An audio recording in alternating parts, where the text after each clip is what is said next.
আজকে আমরা ওই সামাজিক নবীজির শামাইলে তিরমিজি হাদিসের কথা স্মরণ হয় না।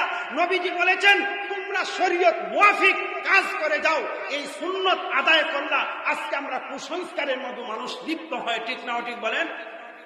ভাই, হাদিসের মধ্যে নবীজি বলেছেন হাসরের দিন মুসিবতের সময়ে ওই মেয়ে আল্লাহর কাছে অভিযোগ করবে, ওই ছেলে আল্লাহর কাছে অভিযোগ করবে, আল্লাহ আল্লাহ আমার বাবা আমাকে ভালো একটা বিবি দেখে বিবাহ করায় নাই, আল্লাহ আমার বাবা আমাকে ভালো একটা স্বামী দেখে বিবাহ দেয় নাই।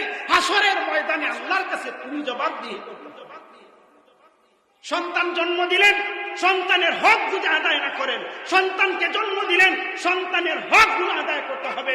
সন্তান জন্ম নিয়ে সন্তানের কয়টা হক? 3টা হক। অনেক লম্বা আলোচনা করার সময় নাই। 3টা হক। প্রথম নম্বর হক, সন্তান যখন জন্মগ্রহণ করবে ওই সন্তানের নামটা রাখবা ইসলামী নাম। সন্তান যখন 10 থেকে 8 বছর হবে ওই সন্তানকে কোরআনী শিক্ষা দিবা। সন্তান যখন বিবাহ বয়সের আবল উপনীতি হয়ে যায় তাকে হাসরের ময়দানে অভিভাবক যারা আছে এরা আল্লাহর কাছে জবাব দেওয়া লাগে।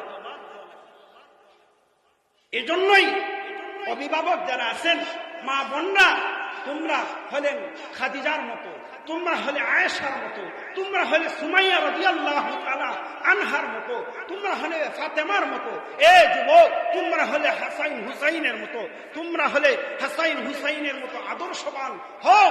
যুবক, বিদ্যা বাবারা, তোমরা আবু বকরের মতো হও, তোমরা ওমরের মতো হও, তোমরা উসমানের মতো হও। আল্লাহ তাআলা যেন সকলকে যা কিছু বললাম আমাদের সকলকে যেন আমল করা আল্লাহ যেন তৌফিক দান করে। সকলে বলেন আমিন সুম্মা আমিন। ওয়া আখিরু দাওয়ানা আলহামদুলিল্লাহি রাব্বিল আলামিন।